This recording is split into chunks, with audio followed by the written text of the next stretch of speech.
നമസ്കാരം, ഞാൻ ആന്റണി സോണി. എൻ്റെ ആദ്യ സിനിമയായ കെയർ ഓഫ് സൈറ ബാനു എന്ന സിനിമയുടെ ലൊക്കേഷൻ അനുഭവങ്ങളെ കുറിച്ചിട്ട് പങ്കുവയ്ക്കാനാണ് ഞാൻ വന്നിരിക്കുന്നത്. ഞാൻ ഒരു ഫിലിം സ്കൂളിൽ പഠിച്ചതിന് ശേഷമാണ് ഡയറക്ടർ റോഷൻ ആൻഡ്രൂ സാറിൻ്റെ കൂടെ അസിസ്റ്റൻ്റായിട്ട് ജോയിൻ ചെയ്യുന്നത്. മുംബൈ പോലീസ് എന്ന് പറഞ്ഞ സിനിമയിലായിരുന്നു ഞാൻ ആദ്യമായിട്ട് അസിസ്റ്റൻ്റ് ഡയറക്ടറായിട്ട് വർക്ക് ചെയ്യുന്നത്. അതിനുശേഷം സാറിൻ്റെ കൂടെ 4 സിനിമകൾ വർക്ക് ചെയ്തു. Mumbai police, how old are you, പിന്നെ ഹൗ ഓൾഡ് ആർ യുവിൻ്റെ തമിഴ് 36 വയതിലെ, പിന്നെ സ്കൂൾ ബസ്. ഈ 4 സിനിമകളിലാണ് സാറുമായിട്ട് വർക്ക് ചെയ്തത്. ഇതിൽ ഹൗ ഓൾഡ് ആർ യു എന്ന് പറയുന്ന സിനിമയിലാണ് ഞാൻ എൻ്റെ ആദ്യ സിനിമയിലെ നായികയായ മഞ്ജു വാര്യർ എന്ന് പറയുന്ന ആക്ട്രസിനെ ആദ്യമായി നേരിൽ കാണുകയും പരിചയപ്പെടുകയും ചെയ്യുന്നത്. ആ സിനിമയിൽ എന്നോടൊപ്പം തന്നെ ആ സിനിമയിൽ അസിസ്റ്റൻറ്റ് ഡയറക്ടറായിട്ട് വർക്ക് ചെയ്ത ആളാണ് സൈറ ബാനുവിൻ്റെ സ്ക്രിപ്റ്റ് റൈറ്ററായ RJ ഷാൻ ഉണ്ടായിരുന്നത്. അപ്പം അങ്ങനെയാണ് ഞങ്ങൾ ആദ്യം തമ്മിൽ കണ്ടുമുട്ടുന്നത്. ഹൗ ഓൾഡ് ആർ യുവിൻ്റെ സമയത്തെ ഈ ഷൂട്ടിംഗ് ഇടവേളകളിലാണ് ഞാനും ഷാനും കൂടുതലും കഥകളെ കുറിച്ചിട്ട് ചർച്ച ചെയ്യാറുണ്ടായിരുന്നു. മെയിനായിട്ടും അവൻ ആ സമയങ്ങളിൽ റേഡിയോയിൽ വർക്ക് ചെയ്ത കുറേ അനുഭവങ്ങളുടെ പരിചയമൊക്കെ ഉള്ളതുകൊണ്ട് അവൻ കുറേ കഥകൾ എഴുതി വെക്കുമായിരുന്നു. അങ്ങനെയാണ് ഞങ്ങൾ ഒരു സിനിമയ്ക്ക് വേണ്ടി ഒരു കഥ ആലോചിച്ച് തുടങ്ങുന്നത്. അങ്ങനെ ഞാനും ഷാനും ഒരു കഥ ആലോചിക്കണമല്ലോ എന്ന് ആലോചിച്ച് കുറേ കഥകൾ ഡിസ്കസ് ചെയ്ത കൂട്ടത്തിൽ യാദൃച്ഛികമായി കടന്നു വന്നൊരു തോട്ടാണ് ഒരു അമ്മയുടെയും മകൻ്റെയും കഥ. അങ്ങനെ ഞങ്ങൾ ആ കഥ രൂപപ്പെട്ടതിന് ശേഷം ഞങ്ങൾ ഈ പ്രൊഡ്യൂസറിൻ്റെ അടുത്ത് ഈ കഥ പറയുകയും ആദ്യ കേൾവിയിൽ തന്നെ പ്രൊഡ്യൂസറിനത് ഇഷ്ടപ്പെടുകയും ചെയ്തു. അപ്പം അതിൻ്റെ ഫസ്റ്റ് ഓപ്ഷൻ ഞങ്ങൾക്ക് മഞ്ജു വാര്യർ തന്നെ ആയിരുന്നു ആ സമയത്ത്. അപ്പം അങ്ങനെ ഞങ്ങൾ മഞ്ചേച്ചിയുടെ അടുത്ത് പോയി ഈ കഥ പ്രസൻറ്റ് ചെയ്തു. മഞ്ചേച്ചിക്കും ഇതേപോലെ തന്നെ ഫസ്റ്റ് കേൾവിയിൽ തന്നെ ഈ സിനിമ നമുക്ക് ചെയ്യാം എന്ന് പറയുകയും ചെയ്തു. നമ്മൾ ഈ പ്രീ പ്രൊഡക്ഷൻ്റെ സമയത്താണ് ഇതിൻ്റെ ലൊക്കേഷൻ, ഏതൊക്കെ ലൊക്കേഷനുകളാണ് വേണ്ടത്, അവിടെ ഏതൊക്കെ ആർട്ടിസ്റ്റ് വേണം എന്ന് പറയുന്നൊരു ലിസ്റ്റ് നമ്മൾ ഉണ്ടാക്കുന്നത്. അപ്പോൾ അസിസ്റ്റന്റ് ഡയറക്ടേഴ്സ് ഇതിൻ്റെ ഓരോ സീനുകൾ വെച്ചിരുന്നിട്ട് ആ ലൊക്കേഷനിൽ ഏതൊക്കെ ലൊക്കേഷൻ, അവിടെ എന്തൊക്കെ ആർട്ടിസ്റ്റ് എന്ന് പറയുന്ന ലിസ്റ്റ് തയ്യാറാക്കുകയും ആ ലിസ്റ്റ് അനുസരിച്ചിട്ടാണ് നമുക്ക് ആദ്യം ഒരു 4-5 ഓപ്ഷനുകൾ നമ്മൾ കണ്ടെത്താൻ ശ്രമിക്കും. അപ്പോൾ ആദ്യത്തെ ഫസ്റ്റ് ഇനീഷ്യൽ ഒരു യാത്ര എന്ന രീതിയിൽ അസിസ്റ്റന്റ് ഡയറക്ടേഴ്സും ഞാനും പിന്നെ ഒപ്പം ആ ഡയറക്ടറും പ്രൊഡക്ഷൻ കൺട്രോളിലെ പ്രൊഡക്ഷൻ എക്സിക്യൂട്ടീവ് അങ്ങനെ ആരെങ്കിലുമൊക്കെ ഒരാളും ഇത്ര ആൾക്കാരൊക്കെ ചേർന്നിട്ടാണ് നമ്മൾ ഈ ലൊക്കേഷനുകൾ കാണാൻ പോകുന്നത്. അങ്ങനെ നമ്മൾ പല ഓപ്ഷനുകൾ കണ്ടെത്തി ഇതിനകത്ത് നമുക്ക് ഇഷ്ടപ്പെട്ട 2-3 ഓപ്ഷനുകൾ ഈ പ്രൊഡക്ഷൻ എക്സിക്യൂട്ടീവിന് നമ്മൾ പറയും. അപ്പോൾ നമുക്ക് ഇതിനകത്തൊരു പോസ്റ്റ് ഓഫീസ് വേണം. അപ്പം ഒന്നെങ്കിൽ അത് സെറ്റ് ഇടാം, അല്ലെങ്കിൽ അതൊരു ശരിക്കുമുള്ള ഒരു പോസ്റ്റ് ഓഫീസ് ഷൂട്ട് ചെയ്യണം. ഈ ശരിക്കുമുള്ള പോസ്റ്റ് ഓഫീസ് ഷൂട്ട് ചെയ്യണമെങ്കിൽ ഇത് വീക്കെൻഡിലേ നമുക്ക് കിട്ടൂ. അപ്പോൾ ശനിയോ ഞായറോ ദിവസങ്ങളിലായിരിക്കും നമുക്കത് അവൈലബിൾ ആയി കിട്ടുക. അപ്പം ഈ അവൈലബിൾ ആയ ദിവസം ഈ ശനിയാഴ്ചയോ ഞായറാഴ്ചയോ എന്നുള്ള രീതിയിൽ വെച്ചിട്ട് നമ്മളൊരു ആലുവയിലുള്ള ഒരു പോസ്റ്റ് ഓഫീസ് കണ്ടു. അപ്പോൾ അത് ഇഷ്ടപ്പെട്ടു. അങ്ങനെ നമ്മൾ ഞായറാഴ്ച ഒരു അവധി ദിവസം അവിടെ ഷൂട്ട് ചെയ്യാൻ തീരുമാനിച്ചു. അപ്പോൾ ഈ അത്രയും ജൂനിയർ ആർട്ടിസ്റ്റുകളെയും പിന്നെ അവിടുത്തെ ഒരു പോസ്റ്റ് സ്റ്റാമ്പ് സീൽ ചെയ്യുന്ന രീതികൾ, അവിടുത്തെ കത്തുകൾ എങ്ങനെയാണ് അവർ എടുക്കുന്നത്, ഈ രീതികളൊന്നും ഒരു ജൂനിയർ ആർട്ടിസ്റ്റുകളെ കൊണ്ടിട്ട് നിങ്ങൾ ചെയ്തോ, നമുക്കും അത്രയും ധാരണയില്ല. അപ്പോൾ അവിടുത്തെ സ്റ്റാഫിനോട് നമ്മൾ റിക്വസ്റ്റ് ചെയ്തു, നിങ്ങളും കൂടെ ഉണ്ടെങ്കിൽ നമുക്ക് നല്ല. അപ്പോൾ അതിലെ റിയലായിട്ട് വർക്ക് ചെയ്യുന്ന കുറച്ച് സ്റ്റാഫുകൾ നമുക്ക് വേണ്ടി സഹായിക്കാൻ അവിടെ വന്ന് അവർ പറഞ്ഞു തരും. മഞ്ചേച്ചിക്ക് പറഞ്ഞു കൊടുക്കുകയും ചെയ്തു എങ്ങനെയാണ് സ്റ്റാമ്പ് സീൽ ചെയ്യുന്നത്, ഇങ്ങനെയൊക്കെയാണ് ആക്ടിവിറ്റീസ് എന്നൊക്കെ പറഞ്ഞ് അവിടുത്തെ സ്റ്റാഫുകൾ തന്നെയാണ് അവർക്ക് പറഞ്ഞു കൊടുക്കുകയൊക്കെ ചെയ്തത്. അപ്പോൾ അതുകൊണ്ട് തന്നെ അതിന് നമുക്കൊരു ഒരു പോസ്റ്റ് ഓഫീസിൻ്റെ ഒരു ആംബിയൻസ് ക്രിയേറ്റ് ചെയ്യാൻ പറ്റി. പിന്നെ നമ്മൾക്ക് വേണ്ട ഒരു ലൊക്കേഷൻ എന്ന് പറയുന്നത് ഇതിനകത്തൊരു കിസ് ഓഫ് ലവ് എന്ന് പറയുന്നൊരു ഇവന്റ് നടക്കുന്നുണ്ട്. ലോ കോളേജിലെ ഷെയ്ൻ്റെ ക്യാരക്ടർ അവിടെ ലോ കോളേജിൽ പഠിക്കുന്ന ഒരു സ്റ്റുഡൻ്റ് ആണ്. അപ്പോൾ അവരുടെ ആ ലോ കോളേജ് സ്റ്റുഡൻസ് അവിടെ ഒരു കിസ് ഓഫ് ലവ് എന്ന് പറയുന്ന ഒരു ഇവന്റ് നടത്തുകയും ആ ഇവന്റുമായി ബന്ധപ്പെട്ടൊരു പോലീസുമായിട്ടൊരു സംഘർഷത്തിൽ ഷെയ്ൻ്റെ ക്യാമറ താഴെ വീണ് പൊട്ടുന്നു എന്ന് പറയുന്ന ഒരു ഇവന്റ് ഒരു സീക്വൻസ് ആണ് ഷൂട്ട് ചെയ്യേണ്ടത്. അപ്പോൾ നമ്മൾ എറണാകുളത്ത് യഥാർത്ഥത്തിൽ കിസ് ഓഫ് ലവിൻ്റെ നടന്നൊരു ഇവന്റ് നടന്നത് മറൈൻ ഡ്രൈവിൻ്റെ അടുത്തായിരുന്നു. ഇത് നമ്മളെ ലോ കോളേജിൻ്റെ ഓപ്പോസിറ്റുള്ള ഒരു മൈതാനമുണ്ട്, സുഭാഷ് പാർക്കിൻ്റെ കൂടെ ചേർന്നിട്ടുള്ളൊരു പാർക്കുണ്ട്. അപ്പോൾ അവിടെയാണ് നമ്മളത് ഷൂട്ട് ചെയ്തത്. അപ്പോൾ അവിടെ അത്രയും പിള്ളേരെ കൊണ്ടുവരികയും അത്രയും ജൂനിയർ ആർട്ടിസ്റ്റുകളും എല്ലാവരും കൊണ്ടുവന്നൊരു ഫുൾ ക്രൗഡഡ് ആയിട്ടുള്ളൊരു സീക്വൻസ് ആയിരുന്നു അവിടെ ഷൂട്ട് ചെയ്തത്. മെയിനായിട്ട് വേണ്ട ലൊക്കേഷൻ മഞ്ചേച്ചി ചെയ്യുന്ന സൈറ ബാനു എന്ന് പറയുന്ന ക്യാരക്ടർ ഇതിനകത്തൊരു പോസ്റ്റ് വുമൺ ആണ്. അപ്പോൾ ഒരു സർക്കാർ ക്വാർട്ടേഴ്സ് എന്ന് തോന്നിക്കുന്ന ഒരു മിഡിൽ ക്ലാസ് ആൾക്കാർ താമസിക്കുന്ന ഒരു ക്വാർട്ടേഴ്സ് രീതിയിലുള്ള ഒരു സ്ഥലമാണ് നമുക്ക് വേണ്ടത്. അപ്പോൾ ഞങ്ങൾ അങ്ങനെ ആദ്യമേ റിയൽ ആയിട്ടുള്ള കുറേ സർക്കാർ ക്വാർട്ടേഴ്സുകളും ഒക്കെ പോയി കാണുകയും അതിൽ പനമ്പള്ളി നാട്ടിലുള്ളൊരു BSNL ക്വാർട്ടേഴ്സിൻ്റെ ഒരു എക്സ്റ്റീരിയർ കാണുകയും അത് ഭയങ്കര രസമായിട്ടുള്ള പക്ഷേ വിഷ്വലി നല്ല ഭംഗി തോന്നുകയും ഒപ്പം ഈ ഒരു ഇടത്തരം ആളുകൾ താമസിക്കുന്ന ഒരു സ്ഥലമായി നമുക്ക് എന്തുകൊണ്ടും ആപ്റ്റ് ആവുന്ന ഒരു ലൊക്കേഷൻ കണ്ടെത്തുകയും ചെയ്തു.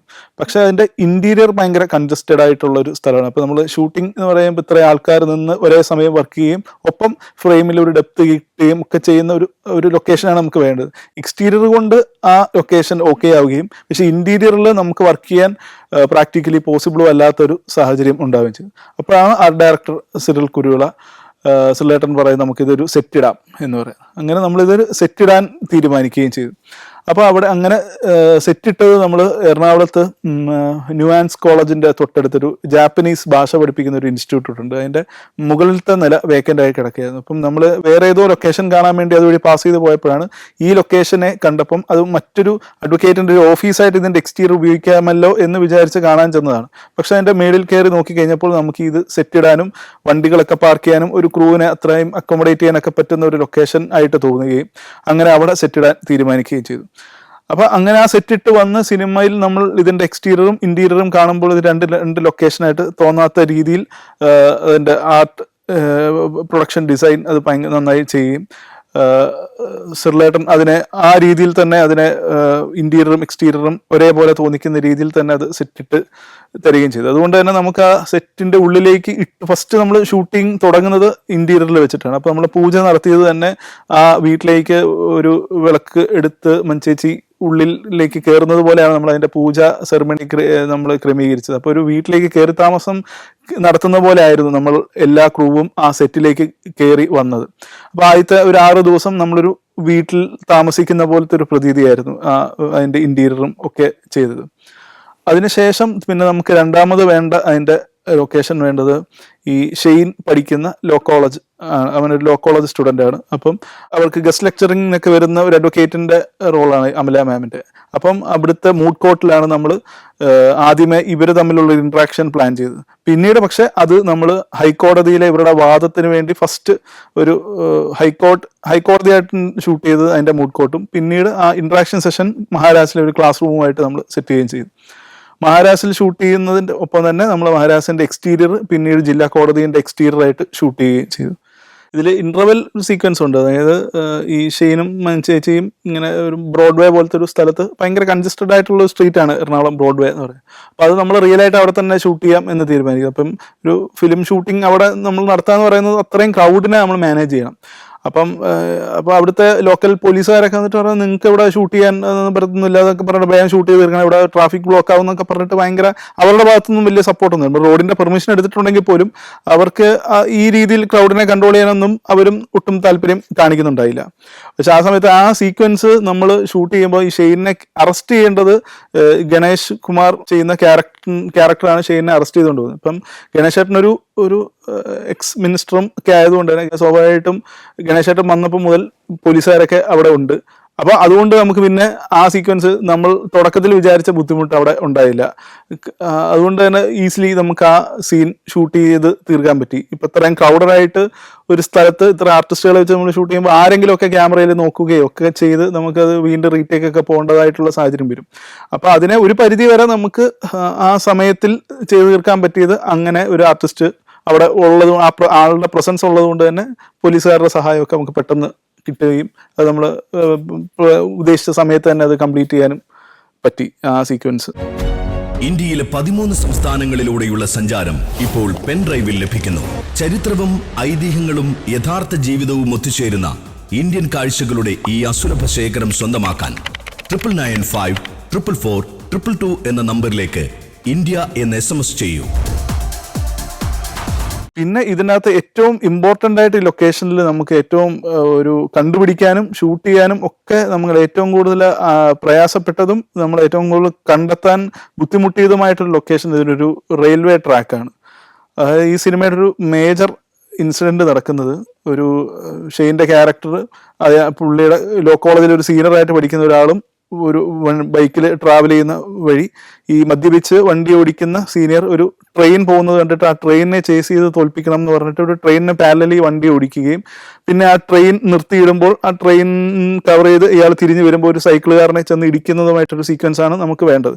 ഒപ്പം ഈ സൈക്കിളുകാരനെ ഇവർ ചെന്ന് ഇടിക്കുന്നത് അവിടുത്തെ ഒരു റെയിൽവേ ഗേറ്റ് കീപ്പർ കാണണം. അത് ഈ നിർത്തിയിട്ടിരിക്കുന്ന ട്രെയിനിന്റെ 2 ബോഗിയുടെ ഇടയിലൂടെ വേണം ആ ആക്സിഡന്റ് അയാൾ കാണാൻ. പക്ഷെ ഇയാൾക്ക് ഈ ആക്സിഡന്റ് നടന്ന സ്പോട്ടിലേക്ക് എത്തുന്നതിന് മുൻപ് ഒരു ട്രെയിൻ അതുവഴി ക്രോസ് ചെയ്ത് പോവുകയും വേണം. അതുകൊണ്ട് തന്നെ ഇയാൾക്ക് അവിടെ എത്താൻ ഒരു ആ ട്രെയിൻ ക്രോസ് ചെയ്യുന്ന ദൂരത്തിന് അത്രയും സമയം ഒരു ഡിലേ വരികയും ഇയാൾ ക്രോസ് ചെയ്ത് എത്തുമ്പോഴത്തേക്കും ഇയാൾ അവിടെ ഇവർ ഈ ബൈക്ക് എടുത്ത് പോവുകയും ചെയ്തു. പക്ഷെ ഈ ട്രെയിൻ ക്രോസ് ചെയ്യുന്നതിന്റെ സമയത്ത് തന്നെ അമല മാമിന്റെ മകൻ ഓടിച്ച ഒരു വണ്ടി സൈക്കിളുകാരന് ഇടിക്കുന്നു എന്ന് പറയുന്ന തിരക്കഥയിൽ വളരെ കോംപ്ലിക്കേറ്റഡ് ആയിട്ടൊരു സീക്വൻസ് ഉണ്ട്. അപ്പൊ നമുക്ക് ഇതെല്ലാം ഒത്തുവരുന്ന ഒരു ലൊക്കേഷൻ കണ്ടെത്തുക എന്ന് പറയുന്നത് ഒരു വലിയൊരു ടാസ്ക് ആയിരുന്നു. അതൊരു ട്രെയിൻ നിർത്തിയിടണം, ഒപ്പം ഒരു ട്രെയിൻ അതുവഴി പാസ് ചെയ്ത് പോകണം, ഓപ്പോസിറ്റ് നിൽക്കുന്ന ആൾ ഈ ട്രെയിൻ നിർത്തിയിട്ടിരിക്കുന്ന ട്രെയിനിന്റെ ബോഗിയുടെ ഇടയിലൂടെ ഈ കാഴ്ച കാണണം, ഈ കാഴ്ചയെ മറയ്ക്കാൻ ഒരു ട്രെയിൻ അതുവഴി പാസ് ചെയ്ത് പോകണം. ഇങ്ങനെയൊക്കെ പറയുന്ന ഒരു ജോഗ്രഫി ഉള്ള ഒരു സ്ഥലം കിട്ടണം.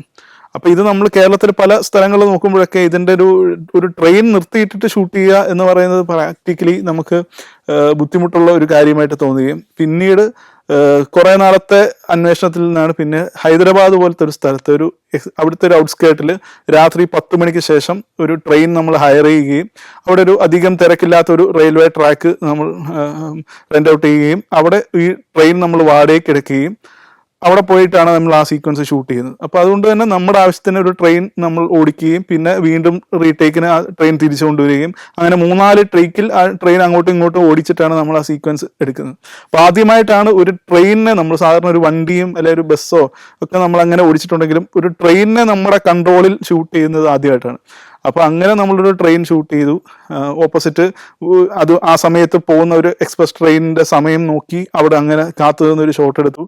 ഇവിടെ രാത്രിയിൽ നമ്മൾ അമല മാമിനെയൊക്കെ ഹൈദരാബാദ് ആയതുകൊണ്ട് അമല മാമിനെ അങ്ങോട്ടേക്ക് എത്തിച്ചേരാൻ ബുദ്ധിമുട്ടുണ്ടായില്ല. നമ്മൾ എല്ലാ ക്രൂവും അവിടെ പോയി മിഡ് നൈറ്റിൽ ആണ് അത് ഷൂട്ട് ചെയ്യുന്നത്. ഹൈദരാബാദിൽ പോയ അതുകൊണ്ട് തന്നെ നമ്മൾ ഈ സിനിമയുടെ ഒരു ക്ലൈമാക്സ് പോർഷൻ ഉണ്ട്. അതിൽ മഞ്ജു വാര്യരുടെ ക്യാരക്ടർ ഈ അപകടത്തിൽ മരണപ്പെട്ട ബംഗാളിയായ ഒരു മനുഷ്യന്റെ ഐഡന്റിറ്റി തിരക്കി അയാളുടെ ഐഡന്റിറ്റി തേടിപ്പിടിച്ച് അയാളുടെ നാട്ടിൽ ചെന്ന അയാളുടെ അമ്മയോട് ഈ വിവരം അറിയിക്കാൻ പോകുന്ന ഒരു സീക്വൻസ് ഉണ്ട്. അതിന്റെ ക്ലൈമാക്സിന്റെ ഒരു ടെയിൽ എൻഡ് ഇതാണ്. അപ്പൊ അത് യഥാർത്ഥത്തിൽ നോർത്ത് ഇന്ത്യയിലെ ഏതെങ്കിലും ഒരു സ്റ്റേറ്റിൽ പോയി ഷൂട്ട് ചെയ്യണം എന്നായിരുന്നു നമ്മൾ വിചാരിച്ചത്. പക്ഷെ ആ സമയത്ത് നമ്മുടെ ബഡ്ജറ്റിന്റെ പരിമിതിയും എല്ലാം കൊണ്ടൊക്കെ നമ്മൾ ഹൈദരാബാദ് ഫിലിം സിറ്റിയിലാണ് സീക്വൻസ് ഷൂട്ട് ചെയ്യുന്നത്. അവിടുത്തെ റെയിൽവേ സ്റ്റേഷനിൽ നമ്മൾ ഫിലിം സിറ്റിയുടെ ഉള്ളിലെ റെയിൽവേ സ്റ്റേഷനിൽ ഒരു നോർത്ത് ഇന്ത്യൻ ഗ്രാമത്തിലെ റെയിൽവേ സ്റ്റേഷനാക്കി മാറ്റി അങ്ങനെയാണ് ആ ക്ലൈമാക്സിലെ ടെയിലൻഡ് സീക്വൻസ് ഷൂട്ട് ചെയ്യുന്നത്. അതിൽ പിന്നീട് ഓർമ്മ വരുന്നൊരു കാര്യം, ഈ സിനിമ ആദ്യമേ ഞങ്ങൾ മഞ്ചേച്ചിയുടെ അടുത്ത് പറഞ്ഞപ്പോൾ ഇതൊരു ഷെയ്ൻ്റെ ക്യാരക്ടർ ഇതൊരു ബയോളജിക്കൽ സണ്ണാണ്, ഒരു അമ്മയും മകനും എന്നുള്ള രീതിയിലായിരുന്നു നമ്മളത് കഥ പറഞ്ഞത്. പിന്നീട് പക്ഷേ 2-3 ദിവസം കഴിഞ്ഞപ്പോൾ മഞ്ചേച്ചിക്ക് ഒരു ഡൗട്ട്, ഇങ്ങനെ ഒരു ബയോളജിക്കൽ സണ്ണിന്റെ ഒരു അമ്മയും മകനും എന്നുള്ള ഒരു റോള് ഞാൻ ഇപ്പോൾ ചെയ്യേണ്ടതാണോ? കാരണം ഇപ്പോൾ ഒരു ഹീറോയിനായിട്ട് ചെയ്യുന്ന സമയത്ത് ഞാനൊരു അമ്മാവേഷം ഒക്കെ ചെയ്താൽ അത് ഇപ്പോഴേ ചെയ്യണോ എന്നൊക്കെ പറയുന്ന ഒരു കൺഫ്യൂഷനായി.